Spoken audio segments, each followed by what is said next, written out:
Hello, my name is Firefighter Jesse Kriegsman. Today I'll be demonstrating how to perform the daily inspection on the MSA G1 SCBA. The daily inspection shall be performed every morning coming on shift and after every use. This shall not be delegated to any other crew member. Remember to fill out the corresponding Form 20.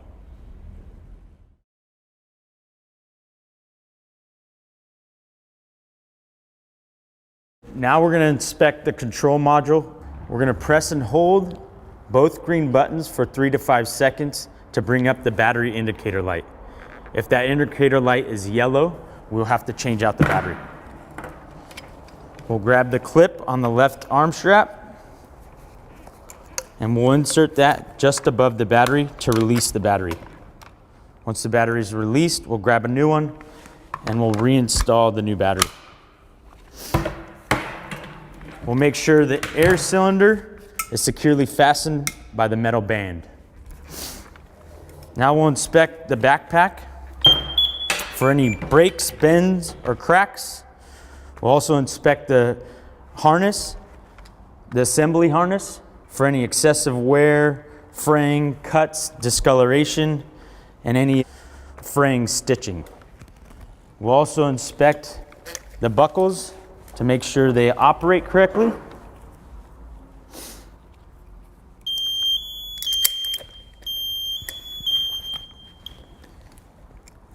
And then we'll extend the straps so we can put it away for storage.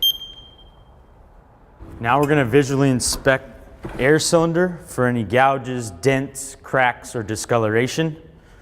We're going to check the air pressure to make sure it's over 4,000 PSI. If it isn't, we need to exchange the bottle. We're also going to look at the external valve for any cracks or leaks that it may have. Now we're going to check the first stage regulator. We're going to release the quick connect by a quarter turn and pulling, and then we'll push it back on, make sure it's securely fastened. We'll check the elbow for any damage. We'll look at the hose for any discoloration or fraying, and we'll check the connection points, make sure there's no damage there. Now we'll inspect the UAC for dirt, debris, and damage. We'll remove the dust cover and inspect the pin. We'll also look inside the UAC and look to make sure that there's no damage to the O-ring and that it's properly seated. We'll cover the UAC back up. We'll move on to the UEBSS. We'll take that out. We'll unravel the hose, check for any discoloration or damage, make sure there's no damage at the connection point, and we'll check the fitting for any debris or dust. We'll make sure that it operates correctly as well. We'll put the dust cover back on and we'll coil the hose to stow away with the manifold located at the top for easy deployment.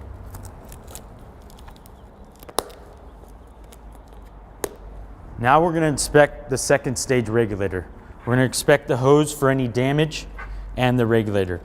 We're going to depress the 2 gray push buttons to make sure that they operate properly and they have proper spring tension. We're going to inspect the O-ring around the airport, make sure that it's properly seated. We're going to inspect inside the airport to make sure there's no dust or debris. If there is, we're going to face the airport away from us and open up the bypass valve. Now we're going to stow away the second stage regulator in the keeper. We'll move to the pass. We'll check for any damage.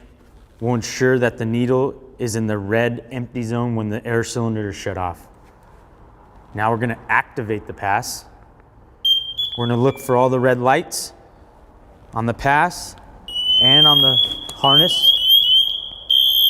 And we're going to listen for the ascending tones. We're going to shut that off by depressing the green button twice.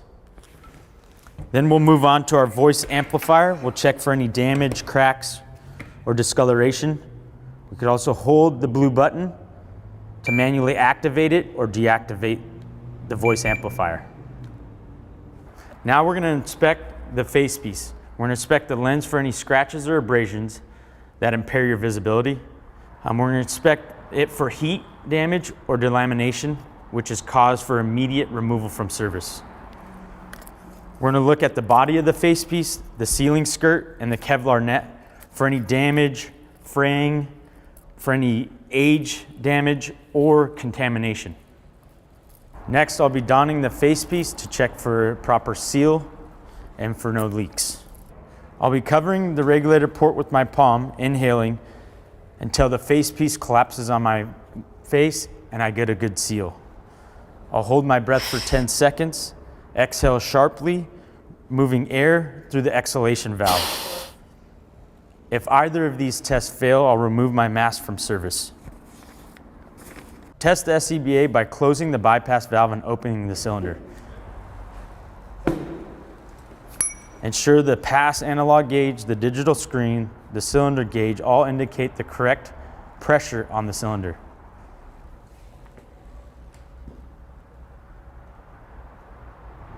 Connect the second stage regulator and inhale, immediately activating the first breath on.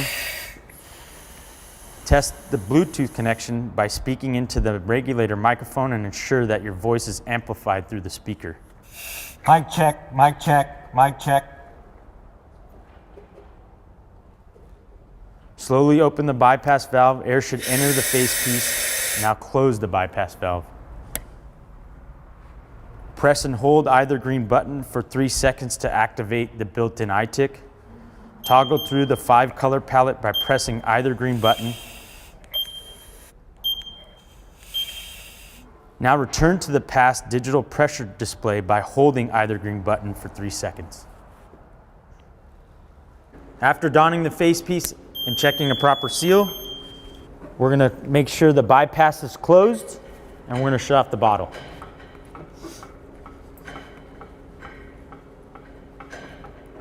Once the bottle's shut completely, we're going to inspect the needle to make sure it doesn't bounce. We're going to check it for 15 seconds. If the needle bounces, that means there's an air leak within the system, and we need to immediately put this out of service. Now we're going to open the bypass slowly.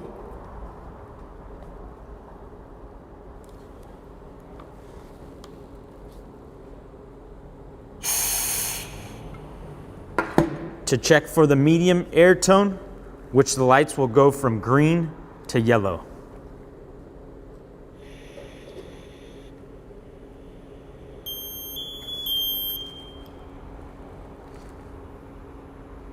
This signifies that your bottle's at half full.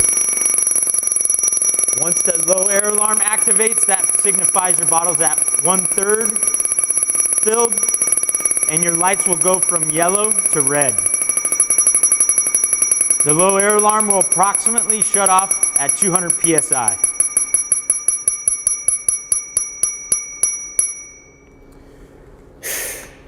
We're going to continue to bleed the residual air, and we'll shut off your bypass. Now we're going to wait for your pass to go into full activation.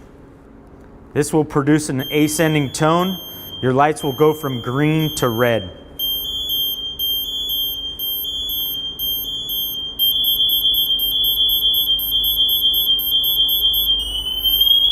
Once it's in full alarm, we'll press the green button twice to deactivate, and then we'll press it twice again to shut off the system. For additional information, please access the attached training materials.